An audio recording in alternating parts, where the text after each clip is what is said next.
घूंघट वाली नई बहू के साथ धोखा। अब हमारी बड़ी बेटी की उम्र हो गई है, क्यों ना अब हम उसके लिए एक अच्छा, सुंदर, सुशील, संस्कारी लड़का ढूंढ लें। आप बिल्कुल सही बोल रहे हो जी। अब हमारी बेटी बड़ी हो गई है, उसकी शादी करने का समय आ गया है। उस दिन के बाद से मोहन अपनी बेटी के लिए रिश्ता ढूंढना शुरू कर देता है और देखते ही देखते कुछ दिन बीत जाते हैं और एक दिन पंडित घर पर एक रिश्ता लेकर आता है। भाई साहब और बहन जी, मैं आपकी बेटी के लिए बहुत अच्छा रिश्ता लेकर आया हूँ। ये देखिए, इस लड़के का नाम मुकुल है और खुद का बिजनेस है। घर परिवार भी अच्छा है, आपकी बेटी बहुत खुश रहेगी। मुकुल की तस्वीर देखकर मोहन और कविता दोनों को मुकुल बहुत पसंद आता है, जिसके चलते वो पंडित से रिश्ते की बात आगे बढ़ाने के लिए कह देते हैं। कुछ ही दिनों बाद शादी का दिन आ जाता है। शादी वाले दिन सेजल दुल्हन के जोड़े में तैयार होकर अपने कमरे में बैठी होती है। तभी उसके कमरे की खिड़की से उसका एक्स बॉयफ्रेंड टाप कर कमरे में आ जाता है। सेजल, तुम पागल हो गई हो क्या? पता है ना मैं तुमसे कितना प्यार करता हूँ। तुम्हारे साथ गरीबी में थोड़ी ना रहूंगी। समझती क्या हो तुम मुझे? अरे मैं बहुत बड़ा बिजनेसमैन हूँ। तुम्हारे होने वाला पति मेरे आगे कुछ भी नहीं है, मैं उससे ज्यादा कमाता हूँ। तुम इतनी जल्दी अमीर कैसे हो सकते हो? मैंने खुद का बिजनेस शुरू किया था और अब मैं उस बिजनेस से लाखों रुपए एक दिन का काम कर रहा हूं। मुंबई में मेरा बहुत बड़ा बंगला है। ऐसी बात है तो रुको, मैं तुम्हारे साथ भागने के लिए तैयार हूँ। फिर उसके बाद हम शादी करेंगे और यहाँ से मुंबई चले जाएंगे। सेजल सुधीर की बातों में आ जाती है, जिसके बाद वो भागने से पहले एक बार अपनी बहन के कमरे में जाती है और उसे कहती है, मेरी बात को ध्यान से सुन। तुम्हें पता है ना, पिताजी ने मुझे मॉडल बनने के लिए मना कर दिया था, लेकिन उनसे चोरी छुपे मैंने अपने लिए फॉर्म फिल कर दिया था और अब मेरा ऑडिशन है, वो भी आज ही है। मुझे जस्ट अभी पता चला। देखो मेरी प्यारी बहन, मुझे ऑडिशन देने के लिए जाना है। बस मुझ पर एक उपकार कर दो। तुम घूंघट करके डोली जाने तक रहना। कंपटीशन जीतने के बाद मैं सबको सब कुछ बता दूंगी। दीदी, आप ये कैसी बातें कर रही हो? बहन, क्या तुम मेरे लिए इतना नहीं कर सकती? मैं तुम्हारे आगे हाथ जोड़ती हूँ, प्लीज मेरी बात मान लो। सेजल के इस तरह गिड़गिड़ाने पर पारुल उसकी बात मान लेती है और अपनी बहन के लिए वो शादी का जोड़ा पहनकर घूंघट करके फेरों के समय मंडप में बैठ जाती है, जिसके बाद शादी हो जाती है और पारुल विदाई के बाद अपने ससुराल पहुंच जाती है, जहां उसकी सास सुमंत्रा उसके गृह प्रवेश के बाद उसे कहती है, बहू, गृह प्रवेश तो हो गया है, सभी मेहमान भी जा चुके हैं, तुम अब अपना घूंघट ऊपर कर सकती हो। माँ जी, मैंने बस एक मन्नत मांगी थी, उसी मन्नत के चलते मैंने ये घूंघट कर रखा है। जैसे ही मेरी मन्नत पूरी हो जाएगी मैं ये घूंघट हटा दूंगी। अरे वाह, मेरी बहू तो मेरी उम्मीदों से भी ज्यादा संस्कारी है। मैंने तो ऐसा सोचा ही नहीं था। चलो, बहुत अच्छी बात है। बहू, तुमने जो भी मन्नत मांगी है, भगवान तुम्हारी मन्नत को पूरा करे। इसी के चलते पारुल पहले दिन से घूंघट में ही रहने लगती है और वो अपना चेहरा किसी को भी नहीं दिखाती। इसी प्रकार यहाँ कुछ दिन बीतने लगते हैं और वहीं पर सेजल सुधीर से कहती है, अभी तक तुमने खाने के लिए कुछ ऑर्डर नहीं किया और देखो हम कब से इस होटल में रुके हुए हैं। कितने दिन हो गए हैं? मुंबई कब लेकर जा रही हो? मेरी जान, कुछ दिन और यहाँ पर रह लो। एक जरूरी मीटिंग के बाद हम यहाँ से चले जाएंगे। सुधीर इस प्रकार सेजल को कई दिनों तक उलझाते रखता है। आखिर में सेजल के सब्र का बांध टूटता है और वो कहती है, कहीं तुम मुझसे झूठ तो नहीं बोल रहे? देखो सुधीर, अगर कोई भी ऐसी बात है तो मुझे अभी के अभी बता दो, नहीं तो मुझसे बुरा कोई नहीं होगा। सेजल के इस तरह पूछने पर सुधीर कहता है, सेजल, दरअसल बात यह है कि मैं तुमसे बहुत प्यार करता हूँ और तुम्हें खोना नहीं चाहता था। इसी के चलते तुम्हारी शादी वाले दिन मैंने तुमसे बहुत बड़ा झूठ बोल दिया कि मैं बहुत अमीर हूं, लेकिन मैं अमीर नहीं हूं बल्कि बहुत गरीब हूं। ये सुनते ही सेजल सुधीर के मुंह पर एक जोरदार तमाचा मारती है। तुम्हारी हिम्मत कैसे हुई मेरे साथ इतना बड़ा धोखा करने की? तुझे तो अब मैं बताऊंगी। जेल की हवा ना खिला दी तो मेरा नाम भी सेजल नहीं। सेजल ऐसा कहकर होटल से बाहर निकल आती है और सीधा पारुल के ससुराल में पहुंच जाती है, जहां वो घूंघट में खड़ी पारुल से कहती है, बहन, तुमने मेरी बहुत मदद की। दरअसल मेरे साथ हुआ ये कि मैं वहां ऑडिशन के लिए तो गई पर सेलेक्ट न हो पाई। इस गम में मैं बहुत ज्यादा परेशान हो गई थी और अपनी सहेली के घर कुछ दिन रुक गई। तुम्हें तो पता है ना सारी सच्चाई के बारे में। इन सभी को बता दो कि इस घर की बहू मैं हूँ, तुम नहीं। अपनी बहन को सामने देख पारुल उस समय अपना घूंघट ऊपर करती है। घूंघट के नीचे सेजल को ना देख बल्कि पारुल को देखकर मुकुल, सुमंत्रा, कैलाश सभी हैरान रह जाते हैं। कैसा तमाशा है यहाँ पर, मुझे कुछ समझ नहीं आ रहा। हमने तो सेजल से अपने बेटे का रिश्ता जोड़ा था, लेकिन सेजल यहाँ पर है और घूंघट के नीचे पारुल तुम क्या कर रही हो? दरअसल शादी वाले दिन सेजल दीदी का एक कंपटीशन था, वो मॉडल बनना चाहती थी। पिताजी ने उन्हें इस चीज की परमिशन नहीं दी थी और वो अपने सपने को पूरा करना चाहती थी। बस इसी के चलते मैंने अपनी बहन की मदद करनी चाहिए, जो कि मुझे ऐसा नहीं करना चाहिए था। मैं आप सभी से माफी मांगती हूँ। मैं भी आप सभी से माफी मांगती हूँ। मुझे भी इतना बड़ा कदम नहीं उठाना चाहिए था। मुझे माफ कर दीजिए और इस घर की बहू के रूप में मुझे स्वीकार कर लीजिए। सेजल के ऐसा कहने पर मुकुल, कैलाश और सुमंत्रा सभी सोच में पड़ जाते हैं। जो भी हुआ बहुत बड़ी बात है, लेकिन इस बारे में सोचने के लिए हमें कम से कम एक दिन का समय तो चाहिए होगा। सुमंत्रा के ऐसा कहने के बाद सभी लोग अपने अपने काम करने लगते हैं। उस दिन सेजल उन्हीं के घर में रुकती है। रात को सोने से पहले सेजल अपने दिमाग में सोचती है, अच्छा हुआ जो मैंने अपनी बहन से झूठ बोल दिया, वरना तो मेरा ये हाल होता। धोबी का कुत्ता, न घर का न घाट का। अब मुझे कम से कम मेरा ससुराल तो मिल जाएगा और ये लोग भी बहुत अमीर हैं। ऐसा सोचकर सेजल सो जाती है। तो वहीं अपने ससुराल को इतना समझने और करीब आने के बाद पारुल को बहुत दुख होता है और वो सोने से पहले खुद से कहती है, क्या मुझे ये पूरा परिवार छोड़कर वापस अपने घर जाना होगा? सब लोग मेरे बारे में क्या सोचेंगे? मुझे तो कुछ समझ ही नहीं आ रहा। दोनों बहन इसी प्रकार इस तरह सोचकर सो जाती हैं। अगले दिन जब सवेरा होता है तो सुमंत्रा पारुल और सेजल को बुलाकर उनसे कहती है, देखा जाए तो इस घर की बहू सेजल ही होनी थी, जो कि ना हो पाई। लेकिन हर इंसान से एक गलती हो जाती है और उसे दूसरा मौका देना चाहिए। इसी के चलते हम सभी ने फैसला किया है कि हम सेजल को एक मौका देंगे। ये सुनते ही पारुल की आंखों में नमी आ जाती है। तो वहीं सेजल बहुत खुश होती है, लेकिन तभी वहां सुधीर आ जाता है और उसी समय सभी के सामने सेजल की सारी पोल पट्टी खोल देता है। आप लोग जिसे घर की बहू बनाने की सोच रहे हो, दरअसल वो तो एक आस्तीन का सांप है। अरे ये लड़की इतनी लालची है कि मेरे ये कहते ही कि मैं बहुत ज्यादा अमीर हूं, मेरे साथ अपनी शादी वाले दिन भाग गई। और जब इसे पता चला कि मैं बहुत गरीब हूं तो मुझे छोड़कर आप लोगों के पास आ गई।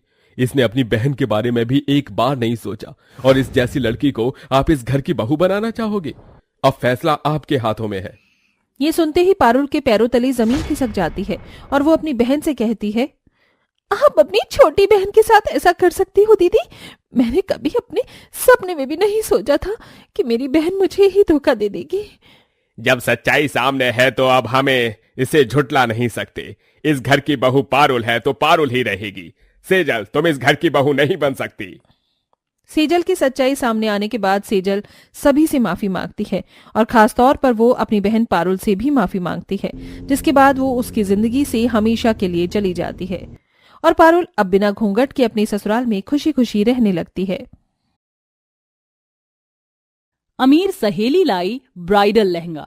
अरे अभी माही तो आउट हो गई थी, मानती क्यों नहीं है? अरे लड़ो मत, दोबारा स्टार्ट करते हैं। Stone paper scissor.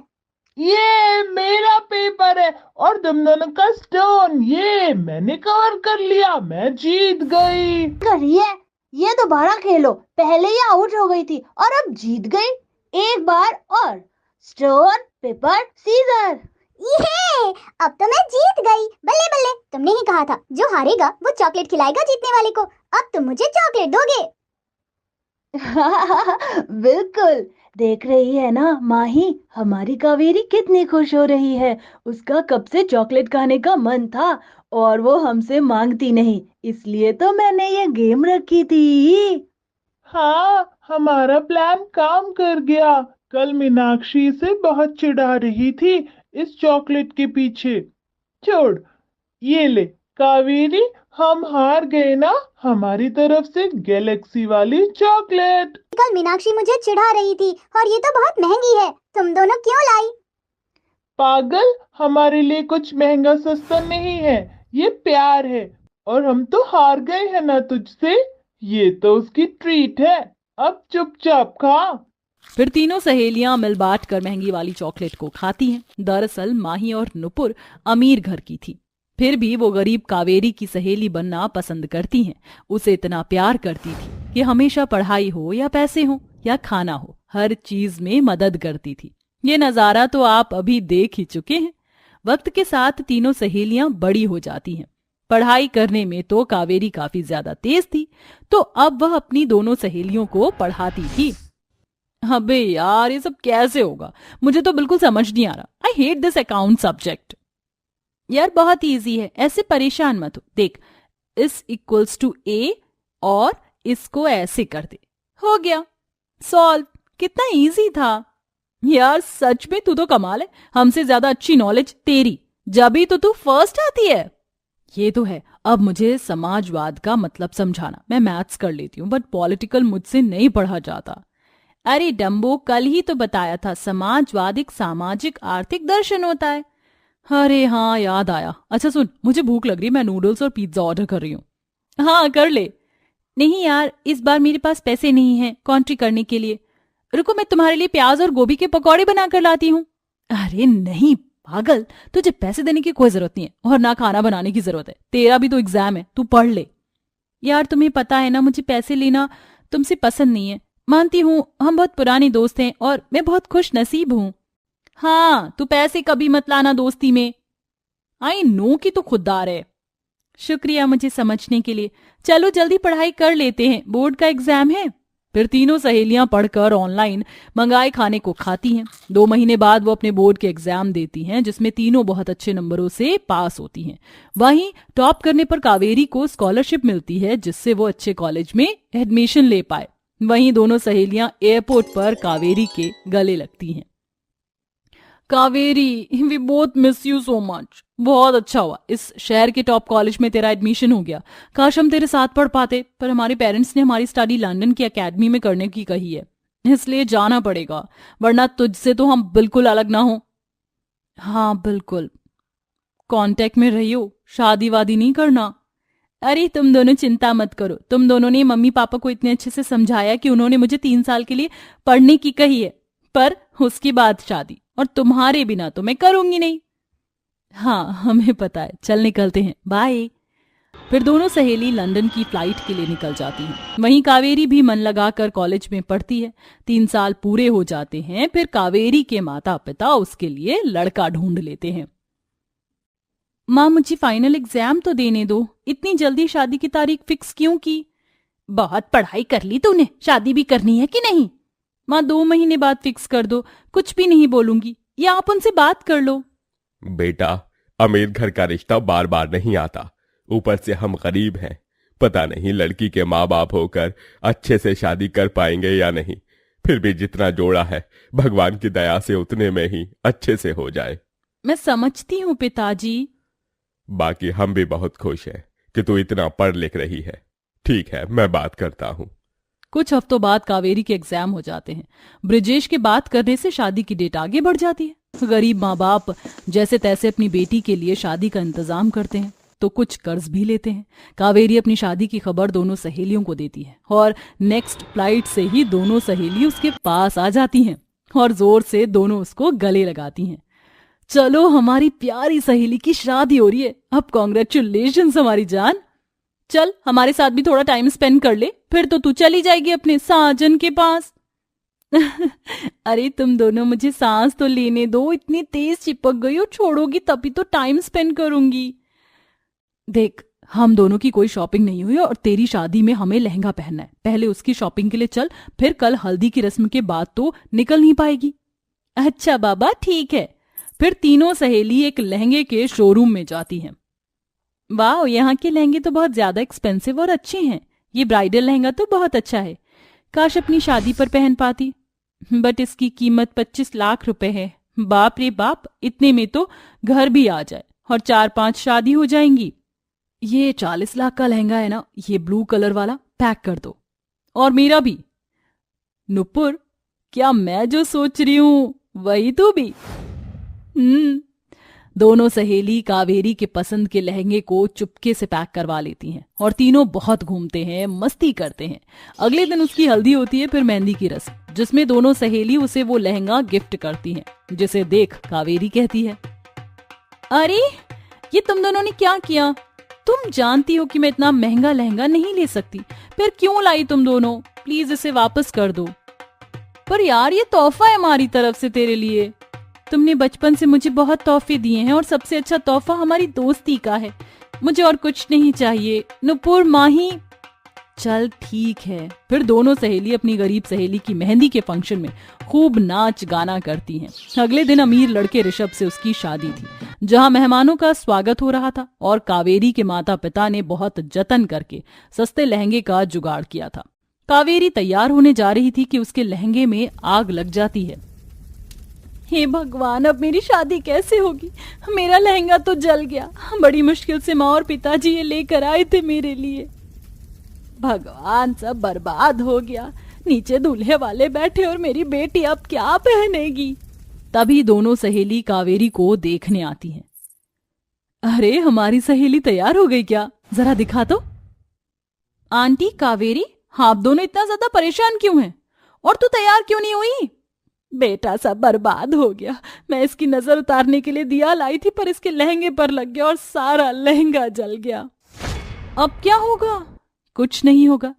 हमारी कावेरी हमारे जीजू के लिए सुंदर से और महंगे लहंगे में तैयार होगी, जो कि हम दोनों उसको देंगे। माही, तू भूल गई, हमने इसके लिए लहंगा लिया था।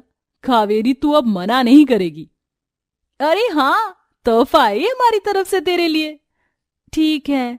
फिर दोनों अमीर सहेली कावेरी को अपना लाया हुआ लहंगा देती हैं, जिसे पहनकर वो बहुत सुंदर लगती है और दोनों सहेली उसका बहुत अच्छा मेकअप करती हैं। बाप रे बाप, नजर ना लगे, इस दुनिया की सबसे अच्छी लड़की लग रही है तू। सच में मैं दुनिया में सबसे ज्यादा खुशनसीब हूं जिसे तुम जैसी प्यारी प्यारी दोस्त मिली है, जिसने हमेशा मेरा साथ दिया है। और इस लहंगे के लिए थैंक यू सो मच। तुमने मेरे लिए क्या क्या किया है मैं बता भी नहीं सकती। बस कर पगली, हमारा भी एक्सपेंसिव मेकअप खराब करेगी क्या रुलाकर? तू भी चुप हो जा, रो मत। तुम दोनों बहुत अच्छी हो, मेरी बेटी जैसी हो। आज तुम दोनों नहीं होती तो क्या होता? ये कहकर माही और नुपुर के माथे को वो चूमती हैं और अपनी बेटी को ब्राइडल लहंगे में देख आंखों में आंसू ले आती हैं।